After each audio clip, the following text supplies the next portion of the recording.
Hi viewers, welcome to Various Kitchen. Today we'll be learning how to make very nice and crunchy samosa wrappers. Now for this, first we'll be needing 2 level cups of plain flour already shifted. Next we'll be using half teaspoon of salt. We'll add it to the flour. Then we'll mix together.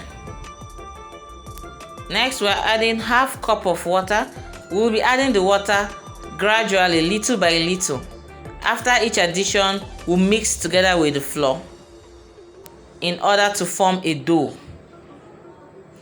Make sure you add the water little by little because your flour may be different and half cup of water may end up being too much. But for this particular type of flour I'm using, plain flour, half cup of water is just right. Now we'll mix it like we are kneading it for it to come together and form an actual dough. Then place it on our work table and knead it for an extra 5 minutes. We'll have to work the dough well enough, if not it's going to end up being too strong. Now as you can see, the dough has come together. If you open it, you'll notice it's still sort of cracking. This is why we are going to have to cover it to rest for at least 10 minutes, so that it can get softer before we roll. Now after 10 minutes, we pick up our dough. You will notice it's much softer than before.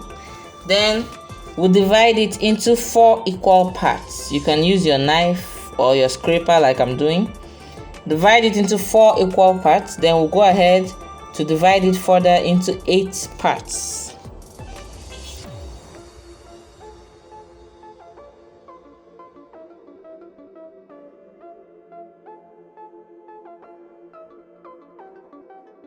Now at this point, we'll still divide each of them into 2 to have 16 parts because we need them to be really small. Now once we're done with that, we pick up each of the little doughs and mold them into smooth balls.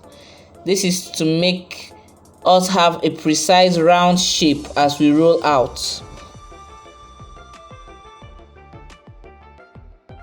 Patiently mold each of them into round smooth balls.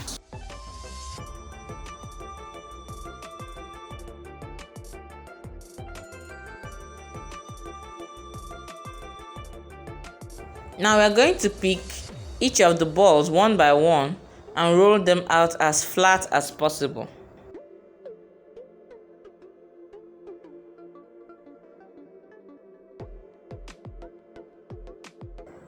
Please always use enough flour as you roll out so that it can be easy for you. Apply your flour generously.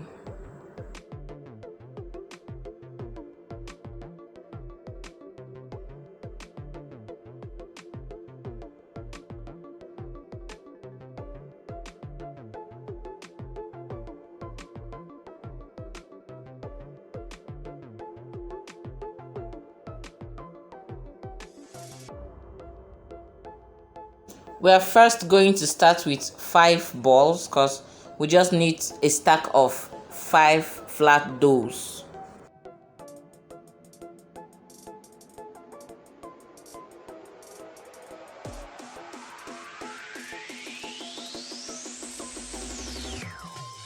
We'll spread out the 5 flat doughs we've gotten. Then we'll be applying vegetable oil to the surface of each dough.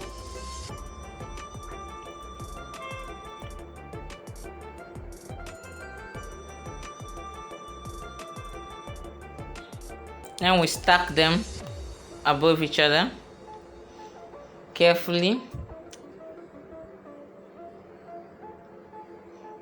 Apply oil after each layer.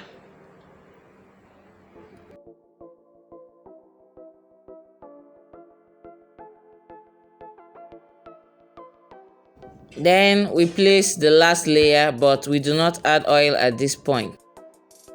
We just press it together form a kind of indentation on the surface so that as we roll, they don't slip out. Now we sprinkle some flour on the work table and then we roll out to make them even flatter.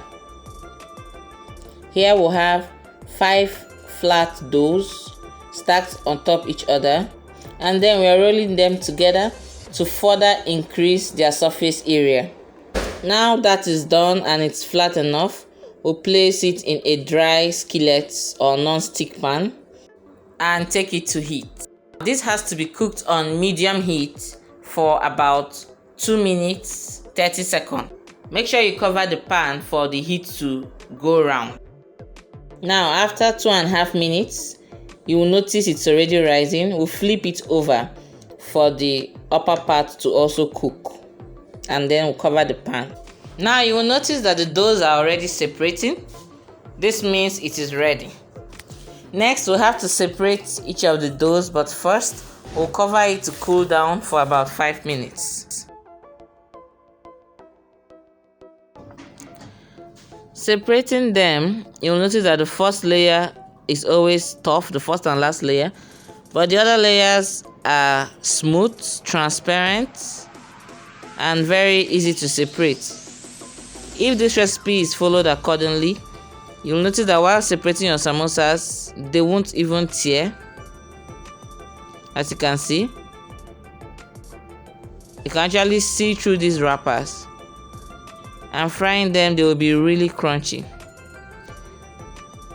Now, for the other 2 layers, the first and last layer, which are tougher and thicker than the rest because of direct contact to heat, we'll just place them in the middle of the warm ones for them to heat them up a little while they are still hot. Then we'll place it in a bowl and cover it. You'll notice that they will also get softer.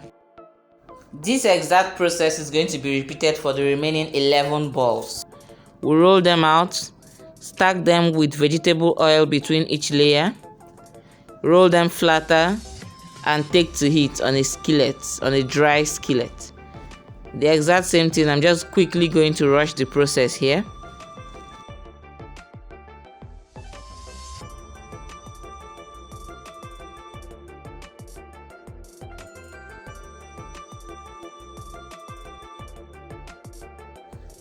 Now this one overstayed on heat.